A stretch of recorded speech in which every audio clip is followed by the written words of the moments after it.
मित्रांनो, एक प्रश्न असा आहे जो जवळजवळ प्रत्येकाच्या मनात येतो, पण फार कमी लोक तो उघडपणे विचारतात. आणि तो प्रश्न म्हणजे दररोज शारीरिक संबंध ठेवणे शरीरासाठी चांगले आहे का की धोकादायक आहे? आज आपण याच विषयावर अगदी सखोल आणि प्रामाणिक चर्चा करणार आहोत. कोणतीही लाज नाही, कोणताही गैरसमज नाही, फक्त सत्य. कारण हा विषय फक्त शारीरिक नाही, तर मानसिक, भावनिक आणि नातेसंबंधांशीही खूप खोलवर जोडलेला आहे. सुरुवातीलाच एक गोष्ट स्पष्ट समजून घ्या. शारीरिक संबंध म्हणजे फक्त शरीराचा व्यवहार नाही. हा दोन व्यक्तींमधील एक खूप महत्त्वाचा संबंध असतो. जेव्हा दोन लोक एकमेकांच्या जवळ येतात तेव्हा शरीरात अनेक प्रकारचे हार्मोनल बदल होतात. आपल्या शरीरात ऑक्सिटोसिन तयार होतं, ज्याला प्रेम हार्मोन म्हणतात.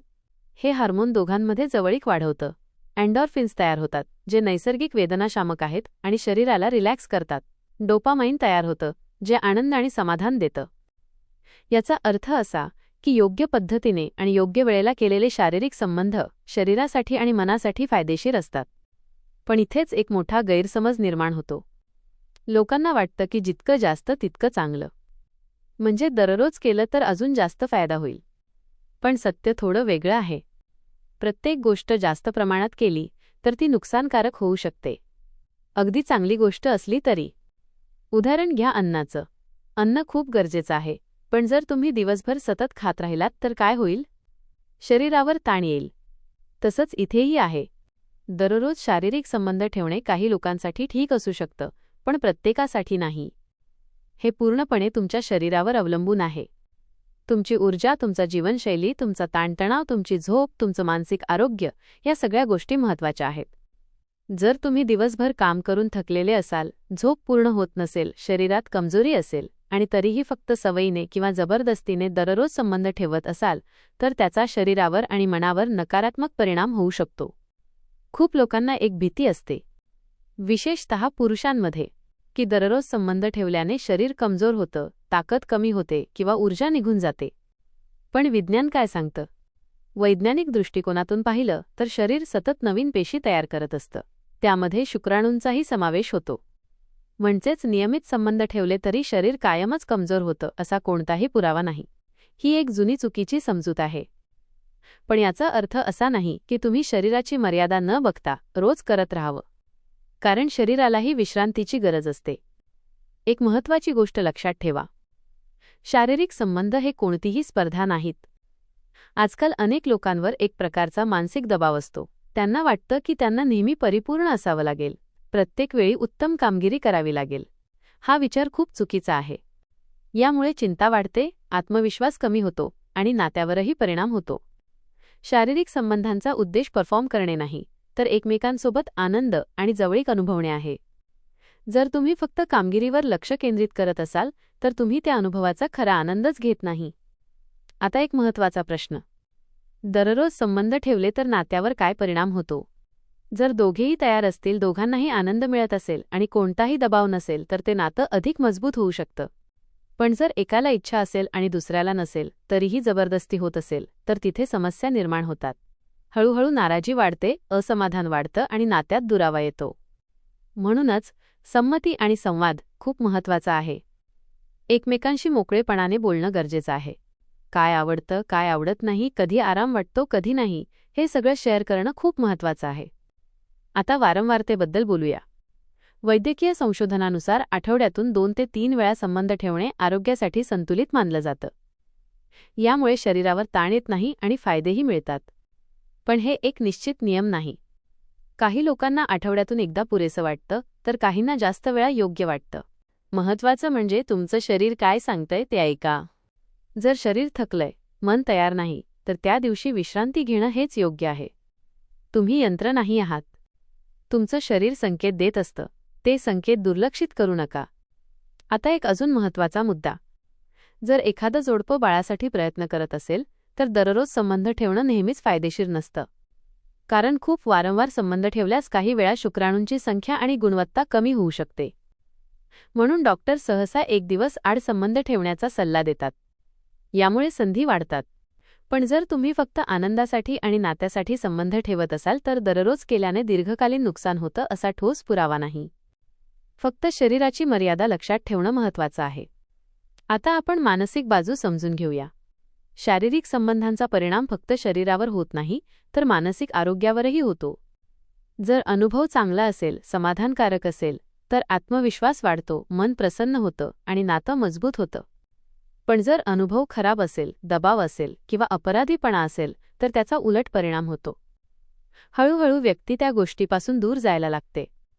म्हणूनच गुणवत्ता खूप महत्त्वाची आहे. किती वेळा करता यापेक्षा कसा अनुभव आहे हे महत्त्वाचं आहे. कमी वेळा पण पूर्ण समाधान देणारे संबंध हे जास्त फायदेशीर असतात. आणि जास्त वेळा पण कोणताही संबंध नसलेले अनुभव निरर्थक असतात. शेवटी एकच गोष्ट सांगायची आहे. दररोज संबंध ठेवणे योग्य आहे की नाही याचं एकच उत्तर नाही. हे प्रत्येक व्यक्तीसाठी वेगळं असतं. तुमचं शरीर, तुमचं मन आणि तुमचं नातं यावर ते अवलंबून असतं. जर सगळं संतुलित असेल, दोघेही आनंदी असतील आणि कोणताही दबाव नसेल तर काहीच चुकीचं नाही. पण जर जबरदस्ती असेल, थकवा असेल किंवा फक्त सवयीने होत असेल तर थांबून विचार करणं गरजेचं आहे. कारण शेवटी महत्त्वाचं काय आहे?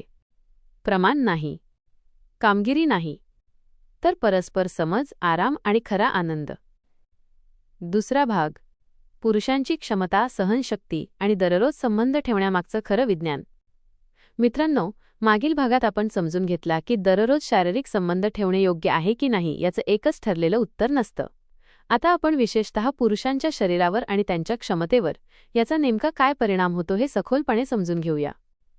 कारण आजकाल एक मोठा प्रश्न प्रत्येक पुरुषाच्या मनात असतो. माझी सहनशक्ती किती असावी? मी किती वेळा करू शकतो? आणि जर मी रोज केलं तर माझ्यावर काही परिणाम होईल का? सगळ्यात आधी एक गोष्ट स्पष्ट करूया. प्रत्येक पुरुषाची क्षमता वेगळी असते. कोणीतरी रोज सहजपणे करू शकतो, तर कोणाला त्यासाठी वेळ आणि विश्रांती लागते. हे पूर्णपणे तुमच्या शरीरावर, तुमच्या तंदुरुस्तीवर, तुमच्या जीवनशैलीवर आणि तुमच्या मानसिक स्थितीवर अवलंबून असतं. पण समाजात आणि विशेषतः इंटरनेटवर एक वेगळीच प्रतिमा तयार केली गेली आहे, जिथे पुरुषांकडून खूप जास्त अपेक्षा ठेवण्यात येतात. जणू काही तो नेहमी तयार असला पाहिजे, नेहमी ऊर्जावान असला पाहिजे आणि प्रत्येक वेळी उत्तम कामगिरी दिलीच पाहिजे. ही अपेक्षा वास्तवापेक्षा खूप वेगळी आहे. आणि हाच दबाव अनेक समस्या निर्माण करतो.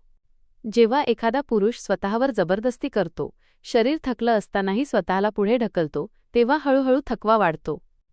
शरीराची पुनर्बांधणी कमी होते आणि मग कामगिरी घसरायला लागते. म्हणजेच जास्त करण्याच्या प्रयत्नात उलट परिणाम होतो. आता सहनशक्तीबद्दल बोलूया. सहनशक्ती म्हणजे फक्त किती वेळ चालू शकता हे नाही. सहनशक्ती म्हणजे तुमचं शरीर किती वेळ आणि किती वेळा त्या क्रियेला टिकवू शकतं आणि त्यानंतर किती लवकर पुनर्बांधणी होतं. जर तुम्ही रोज संबंध ठेवत असाल, पण प्रत्येक वेळी तुम्हाला थकवा जाणवत असेल, ऊर्जा कमी वाटत असेल, तर ते योग्य नाही. पण जर तुम्हाला आराम वाटत असेल, शरीर व्यवस्थित सावरत असेल आणि तुम्ही मानसिकदृष्ट्या ताजेतवाने असाल, तर ते तुमच्यासाठी ठीक आहे. म्हणूनच एक निश्चित संख्या नसते. आता पुनर्बांधणी वेळेबद्दल समजून घेऊया. प्रत्येक पुरुषाला एक नैसर्गिक विश्रांती कालावधी असतो. म्हणजे एकदा संबंध झाल्यानंतर शरीराला पुन्हा तयार होण्यासाठी काही वेळ लागतो. हा वेळ प्रत्येक व्यक्तीसाठी वेगळा असतो. काही लोकांसाठी तो काही मिनिटांचा असतो, तर काहींसाठी काही तास किंवा कधीकधी एक दिवसही लागू शकतो. हे पूर्णपणे सामान्य आहे. पण इथे एक मोठी चूक होते. लोक इतरांशी तुलना करायला लागतात. तो करू शकतो तर मी का नाही करू शकत? ही तुलना पूर्णपणे चुकीची आहे. कारण प्रत्येकाचं शरीर वेगळं असतं. तुम्ही तुमच्या शरीराशी प्रामाणिक राहणं जास्त महत्त्वाचं आहे. आता एक महत्त्वाचा विषय, गैरसमज. खूप वर्षांपासून काही गोष्टी लोकांच्या मनात बसवल्या गेल्या आहेत. जसं की दररोज संबंध ठेवल्याने शरीराची ताकद कमी होते, किंवा पुरुष कमजोर होतो, किंवा आयुष्य कमी होतं. या गोष्टींना कोणताही वैज्ञानिक आधार नाही. ही फक्त चुकीची समजूत आहे. पण याचा अर्थ असा नाही की अतिरेक सुरक्षित आहे. जर तुम्ही अति करत असाल, शरीराला विश्रांती देत नसाल, तर नक्कीच शरीरावर परिणाम होणारच. आता एक प्रत्यक्ष उदाहरण पाहूया. समजा तुम्ही व्यायामशाळेत जाता. जर तुम्ही रोज खूप जड व्यायाम केला आणि शरीराला विश्रांती दिली नाही तर काय होईल? स्नायूंची वाढ होणार नाही, उलट दुखापत होऊ शकते. तसंच इथेही आहे. शरीराला सावरण्यासाठी वेळ लागतो आणि तो दिला नाही तर कामगिरी आणि आरोग्य दोन्हीवर परिणाम होतो. आता मानसिक बाजूबद्दल बोलूया. खूप वेळा पुरुषांमध्ये एक लपलेला दबाव असतो. त्यांना वाटतं की त्यांना नेहमी जोडीदाराला समाधान द्यायलाच पाहिजे. आणि जर तसं झालं नाही तर ते कमी पडले. हा विचार खूप धोकादायक आहे. कारण समाधान ही फक्त एका व्यक्तीची जबाबदारी नसते, ती दोघांची असते. जर तुम्ही सतत या विचारात असाल की मला सिद्ध करायचं आहे, मला उत्तम कामगिरी करायची आहे, तर तुम्ही नैसर्गिकरित्या शांत राहू शकत नाही. आणि जेव्हा मन शांत नसतं तेव्हा कामगिरी आपोआप कमी होते. म्हणूनच दबाव कमी करणं खूप महत्त्वाचं आहे. आता एक अजून प्रत्यक्ष गोष्ट, जीवनशैली. जर तुम्ही योग्य झोप घेत नाही, आहार योग्य नाही, व्यायाम करत नाही आणि तरीही रोज संबंध ठेवण्याचा प्रयत्न करत असाल तर नक्कीच शरीर साथ देणार नाही. पण जर तुमची जीवनशैली संतुलित असेल, तुम्ही सक्रिय असाल, तुमचा आहार चांगला असेल, तर तुमची सहनशक्ती नैसर्गिकरित्या वाढते. म्हणजेच फक्त वारंवारतेवर लक्ष देण्यापेक्षा एकूण आरोग्यावर लक्ष देणं जास्त महत्त्वाचं आहे. आता एक संवेदनशील पण महत्त्वाचा मुद्दा, सवय लागणे. काही वेळा लोकांना सवय लागते. ते भावनिक संबंधासाठी नाही, तर फक्त सवयीने किंवा ताण कमी करण्यासाठी सतत संबंध ठेवतात. हळूहळू ते एक पद्धत बनतं. आणि मग जर ते मिळालं नाही तर चिडचिड, अस्वस्थता वाढते. हे एक अयोग्य लक्षण आहे. शारीरिक संबंध हे व्यसन बनू नयेत.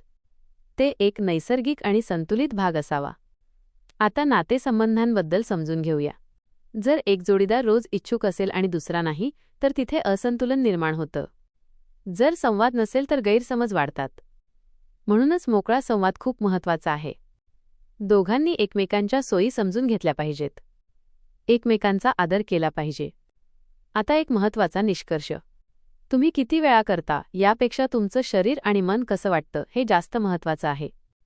जर तुम्हाला ऊर्जावान वाटत असेल, समाधान वाटत असेल आणि तुमचं नातं निरोगी असेल तर तुम्ही योग्य मार्गावर आहात.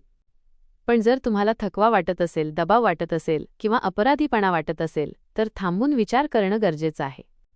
शेवटी एक सोपा नियम लक्षात ठेवा, तुमचं शरीर तुमच्याशी खोटं बोलत नाही. जर तुम्ही त्याचं ऐकलंत तर तुम्ही कधीच चुकीचा निर्णय घेणार नाही. मित्रांनो, चॅनल नवीन असल्यामुळे कृपया सदस्यत्व घ्या आणि पुढील भागांसाठी जोडलेले